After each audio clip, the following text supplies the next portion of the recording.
तो आईएनएस विक्रांत के भारतीय नौसेना में शामिल होते ही अब भारत उन चुनिंदा देशों की लिस्ट में शामिल हो जाएगा जिनके पास खुद विमान वाहक पोत बनाने की क्षमता है।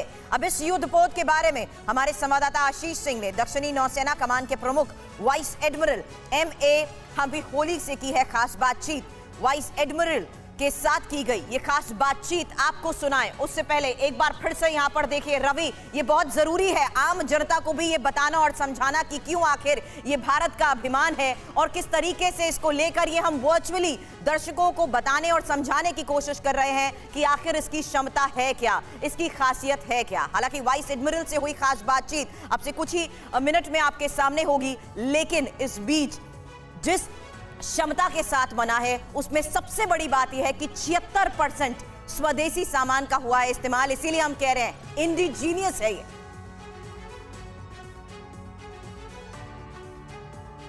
चंदन उगाएंगे तो चोर आएंगे, बेच नहीं सकते, ये सोचकर आप चिंतित हो क्या? अगर 130 करोड़ में चंदन उगाने वाले आपको सिखाएं तो देरी क्यों? फ्रीडम ऐप को अभी डाउनलोड करें। पहली बार भारत में पूरी तरह से डिज़ाइन और बनाया गया एयरक्राफ्ट कैरियर कमीशन किया जाएगा इंडियन नेवी में, और इस पर ज़्यादा जानकारी के लिए हमारे साथ में मौजूद हैं सदर्न नेवल कमांड के chief vice admiral Hampiholi ji. अगर आप कैपेबिलिटी के बारे में बता सकें, इसका महत्व, इम्पोर्टेंस क्या है? हम INS विक्रांत को कमीशन करने वाले हैं जो कि 45,000 टन्स का युद्धपोत है, और इस पर कुछ 30 हवाई जहाज यानी कि एयरक्राफ्ट और हेलीकॉप्टर होंगे। ये हमारी नौसेना का पहला एयरक्राफ्ट कैरियर है जो कि गैस टरबाइन से चलता है। आने वाले दिनों में MiG-29 लड़ाकू विमान जो हमारे फाइटर एयरक्राफ्ट हैं, कमाउथ 31 हेलीकॉप्टर जो कि एयर अर्ली वार्निंग का काम करते हैं, और फिर MH-60R मल्टी रोल हेलीकॉप्टर, और भारत में निमृत एडवांस्ड लाइट हेलीकॉप्टर, ये सारे जहाज INS विक्रांत से उड़ान भरेंगे।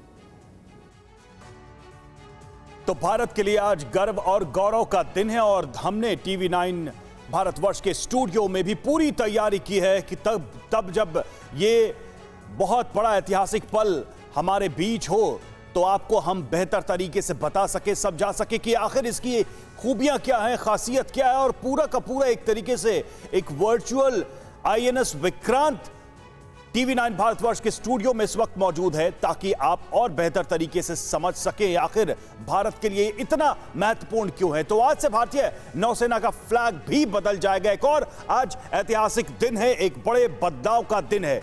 नेवी के निशान में यह बदलाव चौथी बार होगा।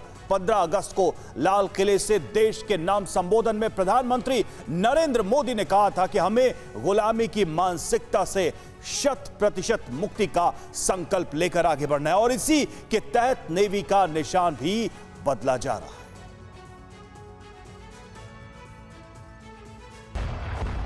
जमीन से फलक तक हर टारगेट को जमींदोज करने की कुव्वत और पलक झपकते ही दुश्मन के हर नापाक मंसूबे को नाकाम करने की ताकत जिसके सामने हर टारगेट बोना है, वो भारतीय नौसेना है।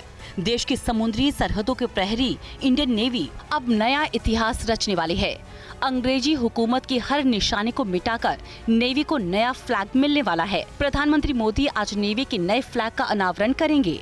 आजादी के बाद अब तक 4 बार नेवी का झंडा बदला गया है।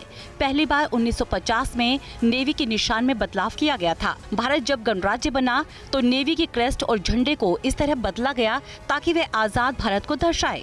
यूनियन जैक को हटाकर टॉप में तिरंगा जोड़ा गया। 51 साल तक नेवी का यही झंडा रहा। फिर 15 अगस्त 2001 को नेवी का फ्लैग बदला गया, लेकिन 3 साल बाद ही 2004 में नेवी के निशान में सेंट जॉर्ज के लाल यानी कि रेड क्रॉस की वापसी हुई। नेवी का निशान यानी फ्लैग अभी सफेद रंग का है जिसमें वर्टिकल और हॉरिजॉन्टल लाल पट्टियां हैं। इसमें अशोक चिन्ह है जिसके नीचे सत्यमेव जयते लिखा है। साथ ही टॉप कॉर्नर में तिरंगा है। नया फ्लैग कैसा होगा इसे जाहिर नहीं किया गया है, लेकिन माना जा रहा है कि अंग्रेजों की गुलामी की निशानी सेंट जॉर्ज के क्रॉस को हटा दिया जाएगा। चंदन उगाएंगे तो चोर आएंगे, बेच नहीं सकते। ये सोचकर आप चिंतित हो क्या? अगर 130 करोड़ में चंदन उगाने वाले आपको सिखाएं तो देरी क्यों? फ्रीडम ऐप को अभी डाउनलोड करें।